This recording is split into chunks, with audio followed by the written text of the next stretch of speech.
Prime Minister is that this threat is real, growing, and of an entirely different nature to any conventional threat to our security that Britain has faced before. Every word that came out from this psychopath's mouth was scripted.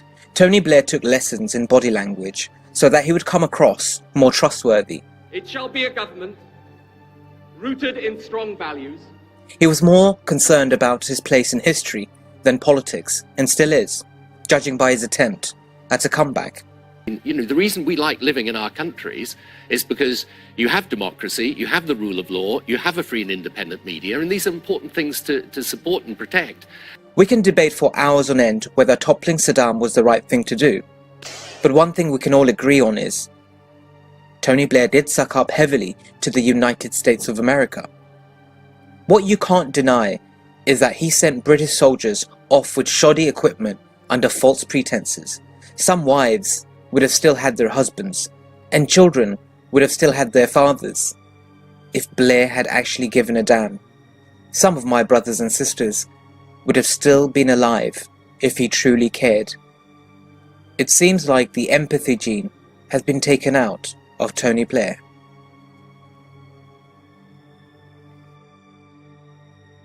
Empathy has two parts: the ability to recognize another person's thoughts and feelings, and the ability to respond with an appropriate emotion to someone else's thoughts and feelings. The first part is called cognitive empathy, and the second part, affective.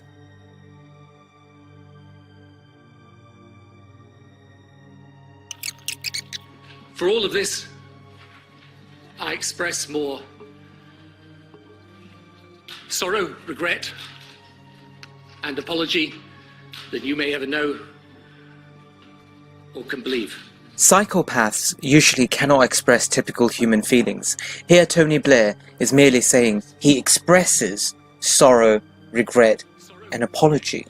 How about using terms like, I am sorry, I was responsible, I am guilty, I am a war criminal?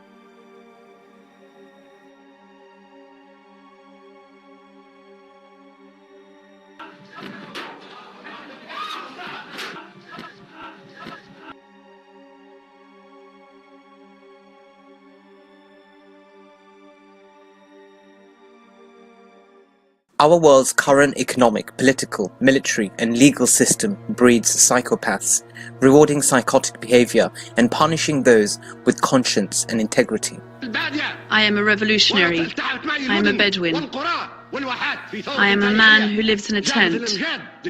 All have united around me.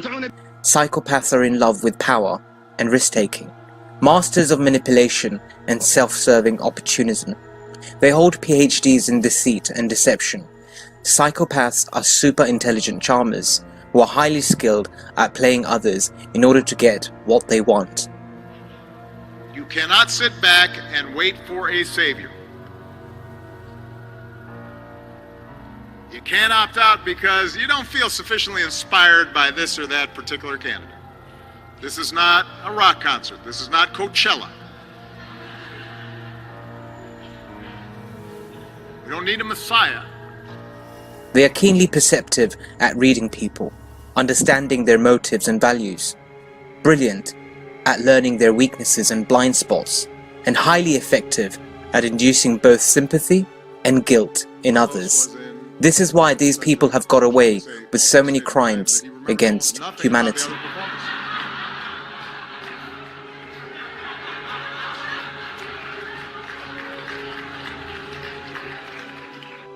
When I see something, I do question it. Recently I found something very concerning: images of politicians with bruises near their eyes, usually the left eye. I believe these people are being operated on to control them further, and most probably to take the empathy gene out. Or maybe it could be something even more sinister, the possibility of being involved in a satanic ritual. Donald Trump, Henry Kissinger, George Soros. Throughout history, psychopaths, sociopaths, narcissists, and assorted antisocial personality disordered people have ruled our societies. But these are just actors. Behind these actors, there's something even more sinister. There is something there, which is pulling the strings.